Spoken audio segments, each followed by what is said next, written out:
উমৰাংচুত ডিমা হাছাও জিলাৰ উমৰাংচুত যোৱা 6 জানুৱাৰী তাৰিখৰ দিনা যি ঘটনা সংঘটিত হৈছিল সেই ঘটনাৰ এতিয়ালৈকে কোনো খা খবৰ নোহোৱা কথাটো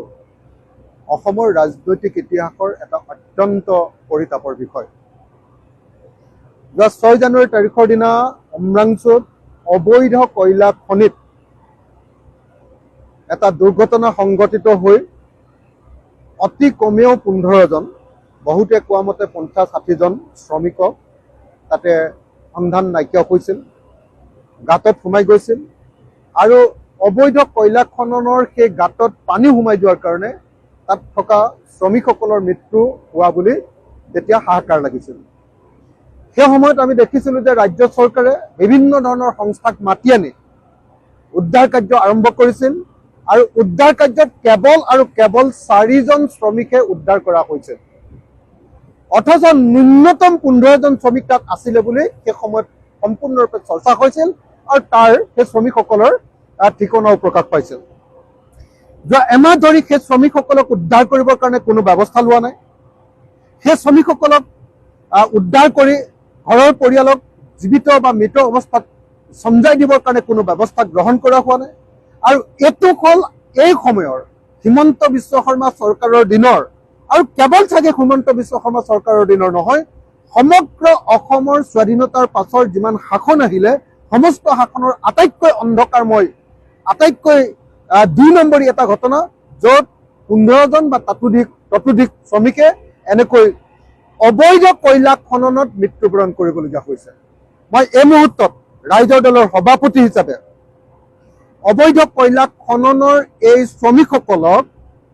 অতি সোনকালে সন্ধান কৰি তেওঁলোকক উদ্ধাৰ কৰিবৰ কাৰণে অসম চৰকাৰক আকৌ এবাৰ দাবী উত্থাপন কৰিলোঁ। যোৱা 6 তাৰিখ, কালি 1 মাহ সম্পূৰ্ণ হৈছে আৰু যোৱা 1 মাহে চৰকাৰে কোনো ব্যৱস্থা গ্ৰহণ নকৰি এই কথাটোক পাহৰণি গৰ্ভলৈ পঠিয়াই দিবৰ কাৰণে আৰু শ্ৰমিকসকলক মৰি যাবৰ কাৰণে ব্যৱস্থা গ্ৰহণ কৰা আমি দেখিবলৈ পাইছোঁ।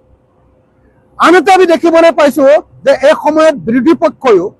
সংবাদ মাধ্যমেও আৰু বিভিন্ন জাতীয় জনগোষ্ঠীয় সংগঠনবিলাকেও এই সম্পৰ্কে প্ৰতিবাদ সাব্যস্ত কৰা বা মাত মতা আমি দেখিবলৈ পোৱা নাই। অবৈধ ৰেথল মাইনিঙৰ ব্যৱস্থাৰে এতিয়াও এই মুহূৰ্ততো আমি জানো যে উত্তৰ কাছাৰ পাৰ্বত্য এলেকা বা ডিমা হাছাও পাৰ্বত্য এলেকাত আৰু কাৰ্বি আংলং এলেকাত সাংঘাতিক ধৰণে অবৈধ কয়লা খনন চলি আছে। বিশেষকৈ কাৰ্বি আংলং স্বায়ত্তশাসিত পৰিষদ এলেকাত ব্যাপক ৰূপত তুলিৰাম ৰংহাঙৰ নেতৃত্বত অবৈধ কয়লা খননৰ কাম চলি আছে। কেৱল ৰেথল মাইনিং নহয়, অপেন কাষ্ট মাইনিং, আমি JCB বা অন্যান্য ফকলেন লগত লৈ আমি দেখিছোঁ যে এটাৰ পাছত এটা পাহাৰ ধ্বংস কৰি অবৈধ কয়লা খনন চলি থকাৰ খবৰ ইতিমধ্যে সকলো মানুহে জানিব পাৰিছে। এই মুহূৰ্তত সেইকাৰণে মই ৰাইজৰ দলৰ সভাপতি হিচাপে মই এটা কথা ক'ব লাগিব যে কিছুদিন ধৰি মই অসুখত ভুগি আছিলোঁ, আজিহে কেৱল অসুখৰ পৰা উঠিছোঁ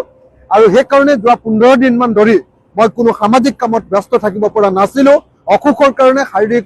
অসুস্থতাৰ কাৰণে। এতিয়া এই মুহূৰ্তত মই দাবী উত্থাপন কৰিছোঁ যে উত্তৰ কাছাৰ বা ডিমা হাছাওৰ যি অবৈধ কয়লা খননৰ কাহিনী, যোৱা 6 জানুৱাৰীৰ যি অবৈধ কয়লা খননৰ দুৰ্ঘটনাৰ কাহিনী, ইয়াৰ ওপৰত অতি সোনকালে বিচাৰ আৰম্ভ কৰিব লাগে। যদিও প্ৰাক্তন ন্যায়াধীশ